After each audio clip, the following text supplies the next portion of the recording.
Hello, അസ്സലാമു അലൈക്കും. Welcome back to Ramzan's world. ഇന്ന് ഞാൻ വന്നിരിക്കുന്നത് നല്ലൊരു അടിപൊളി കോഴിക്കറിയുടെ റെസിപ്പിയുമായിട്ടാണ്. അതും നമ്മുടെ വിറകടുപ്പിൽ വെച്ച നല്ല നാടൻ കോഴിക്കറിയുടെ റെസിപ്പി. അപ്പോൾ നമുക്ക് വേഗമേ വീഡിയോയിലേക്ക് കടക്കാം. അതിനായിട്ട് ഞാനിവിടെ ഞങ്ങളുടെ വീട്ടിലെ കോഴിയെ കട്ട് ചെയ്ത് റെഡിയാക്കി എടുത്തിട്ടുണ്ട്. ഇനി നമുക്ക് മസാലയ്ക്ക് വേണ്ടി സവാള എടുത്തിട്ടുണ്ട്. പിന്നീട് കൊച്ചുള്ളി, പച്ചമുളക്, ഇഞ്ചിയും വെളുത്തുള്ളിയും ചതച്ചത്, കറിവേപ്പില. ബാക്കി പൊടികളൊക്കെ ഇടുന്ന സമയത്ത് പറയാട്ടോ. ഇനി ഒരു പാത്രം എടുത്തിട്ട് അത് ചൂടാവുമ്പോഴത്തേക്ക് നമുക്കതിലേക്ക് വെളിച്ചെണ്ണ ഒഴിച്ചു കൊടുക്കാം. നമ്മളീ നാടൻ കോഴിക്കറിയൊക്കെ വെക്കുമ്പം വെളിച്ചെണ്ണ യൂസ് ചെയ്യുന്നതാണ് ഏറ്റവും നല്ലത്. ഇനി ആ വെളിച്ചെണ്ണയൊന്ന് ചൂടായി വരുമ്പോഴത്തേക്ക് നമുക്കതിലേക്ക് ഉലുവ ഇട്ട് കൊടുക്കാം. ഈ ഉലുവ ഒന്ന് പൊട്ടി തുടങ്ങുമ്പോഴത്തേക്ക് നമുക്കതിലേക്ക് കടുക് ചേർത്ത് കൊടുക്കാം. ഇനി നമുക്കതിലേക്ക് വെളുത്തുള്ളി ചതച്ചതും ഇഞ്ചി ചതച്ചതും പിന്നീട് കൊച്ചുള്ളി ചതച്ചതും കൂടെ ചേർത്ത് കൊടുക്കാം.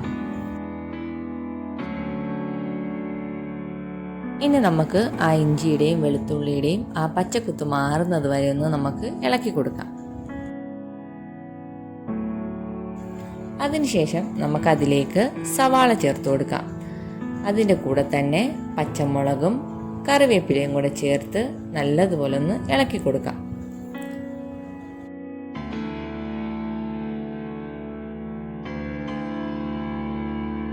ഇനി നമുക്കതിലേക്ക് ആവശ്യത്തിന് ഉപ്പും കൂടെ ചേർത്തൊന്ന് ഇളക്കി കൊടുക്കാം.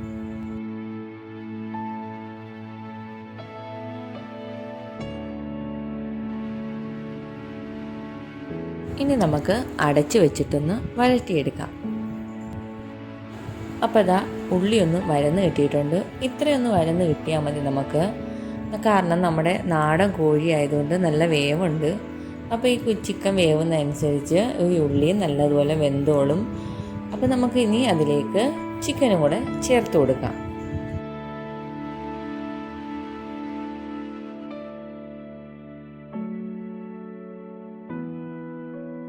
ഇനി ഈ ചിക്കനിലേക്ക് നമുക്ക് കുറച്ച് മഞ്ഞൾപ്പൊടി ചേർത്ത് കൊടുക്കാം. കൂടെ തന്നെ കുറച്ച് കുരുമുളക് പൊടിയും കൂടെ ചേർത്ത് കൊടുത്ത് നല്ലതുപോലെ ഇതൊന്ന് ഇളക്കി കൊടുക്കാം.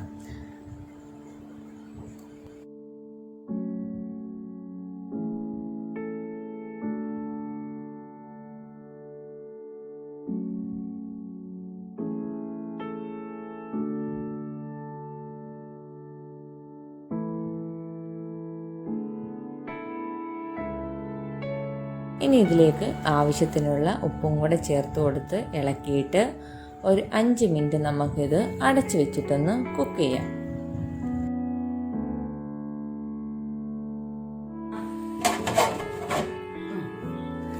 ഇപ്പോൾ ദാ 5 മിനിറ്റ് കഴിഞ്ഞു. ഇനി നമുക്ക് ഇതിലേക്ക് വെള്ളം ചേർത്ത് കൊടുക്കണം. അപ്പോൾ വെള്ളം ചേർത്ത് കൊടുക്കുമ്പം ഇതിലേക്ക് തിളപ്പിച്ച വെള്ളം തന്നെ ചേർത്ത് കൊടുക്കണം.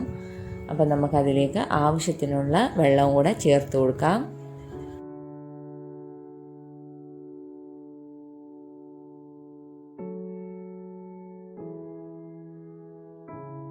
ഇനി ഇതെല്ലാം കൂടെ നല്ലതുപോലെ ഒന്ന് ഇളക്കി കൊടുത്തിട്ട് നമുക്ക് അടച്ച് വെച്ചിട്ട് ഇതൊന്ന് കുക്ക് ചെയ്തെടുക്കാം. അപ്പം നമ്മുടെ ചിക്കൻ വേവുന്ന സമയം കൊണ്ട് നമുക്ക് ഇതിനുള്ള മസാല റെഡിയാക്കാം. അതിനായിട്ട് ഞാനിവിടെ ഒരു പാൻ എടുത്തിട്ടുണ്ട്. അതിലേക്ക് നമുക്ക് കുറച്ച് വെളിച്ചെണ്ണ ഒഴിച്ചു കൊടുക്കാം. ഇനി അതിലേക്ക് ആവശ്യത്തിനുള്ള മുളക് പൊടിയും മല്ലിപ്പൊടിയും ഗരം മസാലയും കൂടി ഇട്ട് കൊടുക്കാം.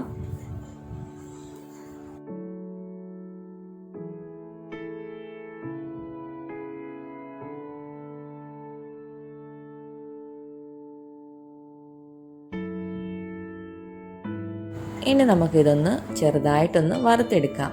ആ മുളക് പൊടിയുടെയും ഒക്കെ ഒരു ആ പച്ച കുത്തൊന്ന് മാറുന്നത് വരെ ഇളക്കി കൊടുക്കാം. ഇങ്ങനെ ചെയ്യുമ്പോൾ നമ്മുടെ കറിക്ക് നല്ല കളറും കിട്ടും. അപ്പോൾ വേറൊരു നല്ലൊരു ടേസ്റ്റുമാണ്. അതുകൊണ്ടാണ് ഇങ്ങനെ ചെയ്യുന്നത്. ഡയറക്റ്റ് വേണമെങ്കിൽ നമുക്ക് കറിയിൽ ഡയറക്റ്റായിട്ട് ഈ മസാലകൾ നമുക്ക് ഇട്ട് കൊടുക്കാം.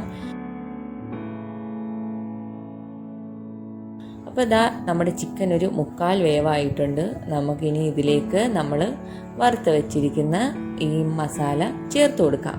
എന്നിട്ട് നല്ലതുപോലെ മിക്സ് ചെയ്ത് കൊടുക്കാം.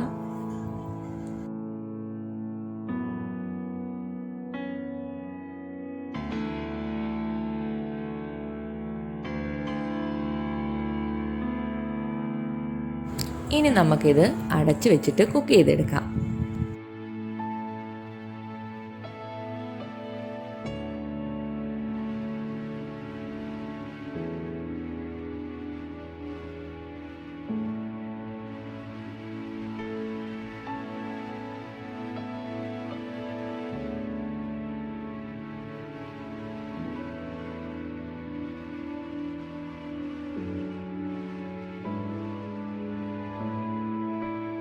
അപ്പോൾ ഇതാ നമ്മുടെ നാടൻ കോഴിക്കറി ഇവിടെ റെഡി ആയിട്ടുണ്ട്.